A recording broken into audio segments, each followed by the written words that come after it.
it's me, Ange. I wanted to go over 5 different postures today that sometimes, because we go so quickly, we're not able to really see what the full posture should look like. So I thought it would be really great to make a cool little short video that shows you some of the posture breakdown. So let's get started.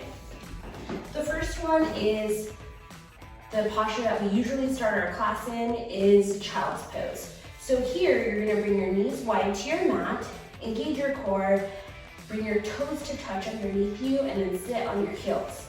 I then take my arms over my head, bring them toward my mat, and then inch them toward the front of the mat, bringing my forehead to the ground.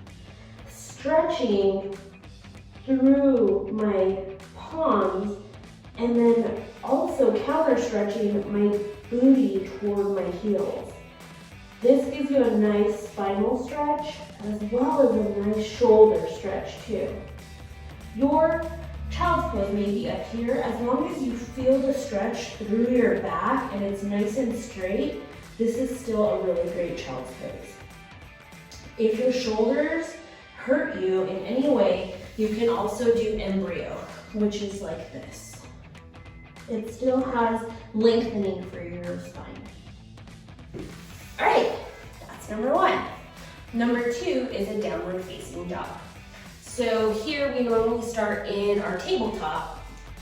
Curl your toes and then press your weight up through the soles of your feet. So press up, take your heels or your hips to the sky, engage your core, bend your knees and press through your palms. Your body should create a nice Pike's Peak or inverted V. Your downward facing dog, you might have your knees bent like such. That's totally cool too, as long as you're lengthening through your spine. I'm gonna do it to the side too, just to see you might be able to get a little bit more information here. So downward facing dog, press through your chest, engage your core, micro bend through your knees. This is what it should look like. Or your own variation. So that's number 2. Now number 3 is a chaturanga. So this is actually a few postures in one. So we're gonna break it down really quickly into the different postures. So the first one is high plank. So just like a push-up position, you bring your palms to the mat, curl your toes, and come to a high plank, just like so. Tuck your butt under your tailbone in, and then shift your weight forward. Lower to a 90-degree angle for low plank. Inhale for upward facing dog by placing the tops of your feet on the mat and lifting your hips off the mat and your thighs off the mat, taking your gaze forward. Exhale, downward facing dog. We've been here before.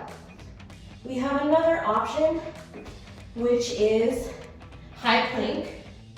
Then you come to your knees, shift your weight forward, lower 90 degrees, inhale, upward facing dog, pull your chest through, and leave your thighs on the mat. And then exhale, downward facing dog. So there you go. Cool. So now we already have 3 postures. The next one that we're gonna do is warrior 2. So here you are going to bend through your front leg, engage your core, tuck your tailbone under, toes should be facing the front of the room, bring your arms to a T, and your back foot should be parallel to the short end of your mat. Shoulder blades back and down, and gaze over your front fingertips.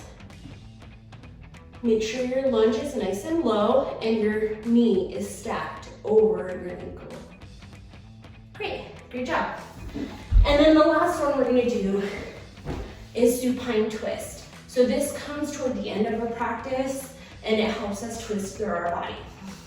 So we have, bring your your knees into your chest like this. Squeeze and hug your knees in. Release one leg long. And then here, you're gonna bring your knee in toward your armpit or toward your shoulder, avoiding your rib cage. And then on your exhale, that's where you have your supine twist. So I bring my right hand to the ground, left hand on my knee, and then I cascade my right body over my left, keeping my shoulder on the ground. This is a supine twist. You also, if that hurts you in any way, you can stack your knees and you're still getting the same benefits as long as you're keeping your shoulders on the mat and you're twisting through your body. Same thing on the other side. So bring your knees in, release your right leg long, pull your left knee into your underarm, and then left arm on the mat, right hand on left knee, cascade over your right side of the body. Keep your shoulders touching the ground. It may feel a little bit different on this side. That's totally cool.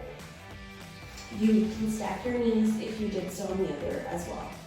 The goal with yoga is to find balance, but it may not be achievable. You know, it's called practice, not perfect. So you strive for balance. Better term. All right, cool. So there were 5 different postures that I think, you know, sometimes can get a little bit wonky when we're practicing very quickly. So to have a breakdown to me is a really great benefit. Thank you so much. I really appreciate you all.